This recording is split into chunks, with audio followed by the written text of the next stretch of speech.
Well, it's great to be here. Good afternoon, everybody. As he said, my name is Dr. Paul Nemiroff, and for over 30 years, I've been a head and neck cancer surgeon working on life and death matters in some cases.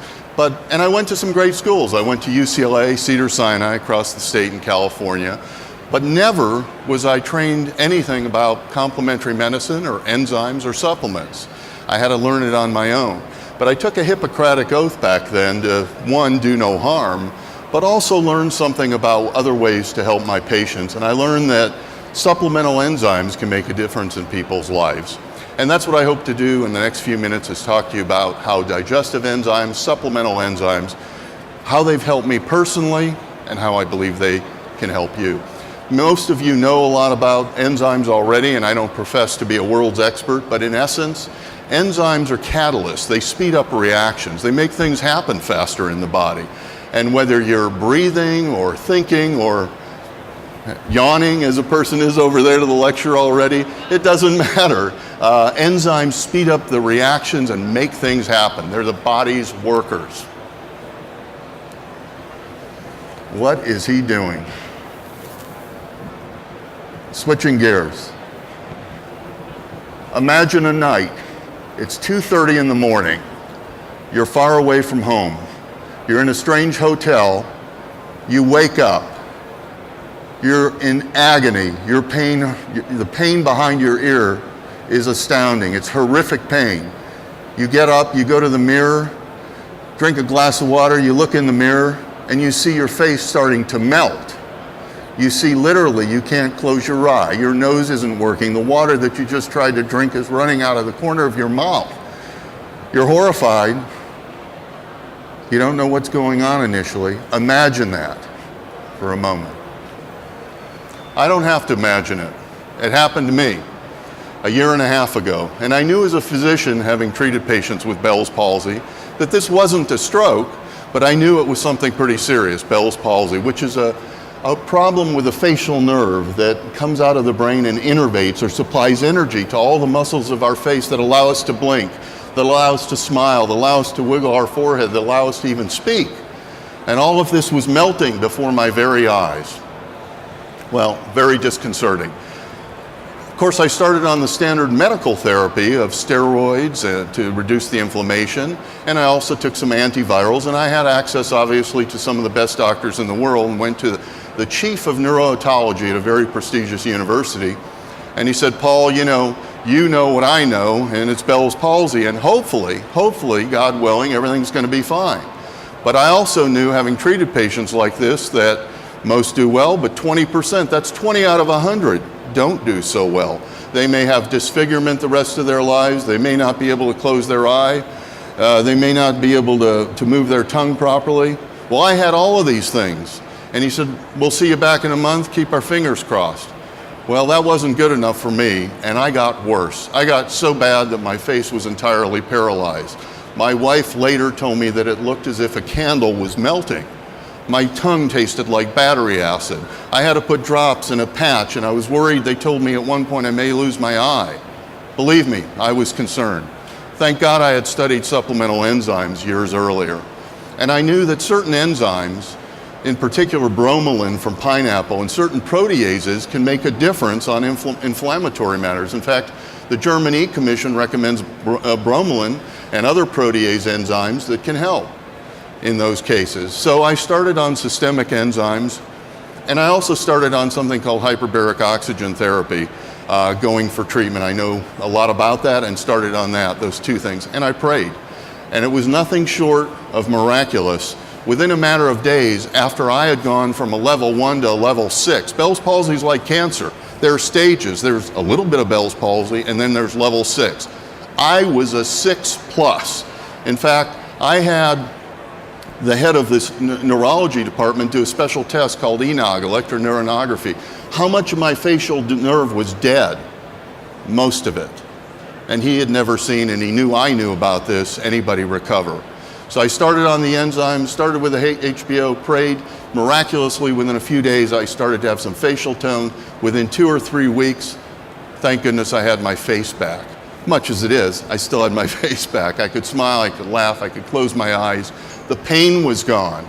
that was like a nail in the back of my head. The doctors were amazed as much as I was. Well, we know that enzymes play a role in many things. They play a role in inflammation. And for my FDA and FTC friends out there, I'm not making a claim about treating, curing, preventing, or diagnosing any diseases. What I'm stating is, this is my experience, and this is what I know for sure, that enzymes made a difference on my face, and that they help me, and that they can help in cases of inflammation potentially. Well, not just with facial nerve, but we know inflammation is involved in many things in our body, whether it's obesity, coronary artery disease, or digestive problems. And we face a lot of digestive problems, challenges because of stress, because of, the food we eat may not be the best, because of normal aging, your digestive enzymes decrease. And so we also know that cooking may be a stressor on eating certain foods and may add additional stress to your digestive tract. And that's because we know enzymes are destroyed with heat. 118 to 140 degrees Fahrenheit destroys most enzymes. So cooking, baking, frying, grilling, any of those can destroy the natural enzymes in our food, and it can lead to problems.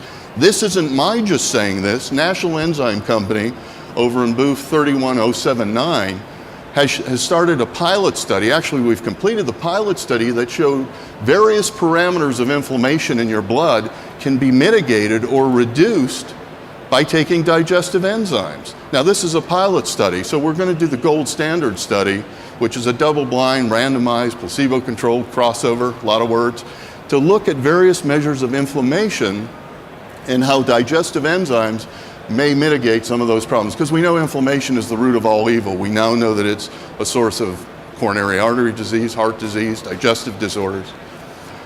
I used to be a big fan of Zantac. I didn't want just the 10-pack. I wanted the 80-pack, and I'd fuss at my wife if she only got me 10. No, I need more. Well, since taking digestive enzymes, again, on a personal note, I've virtually thrown them away. I just use digestive enzymes, and my GI distress is gone. A couple other points that I want to make about digestive enzymes. I never in my life thought I would be talking about digestive enzymes and autism. But there's a study going on as we speak, University of California, San Francisco, doing a multi-center study on digestive enzymes and looking at mitigating some of the problems that these autistic kids have with processes of socialization. Initial findings, it's still underway, are very promising, and it's exciting. Let's go to the 30 to 50 million Americans. Here's another revealing the hidden powers of enzymes. 30 to 50 million Americans that have dairy intolerance.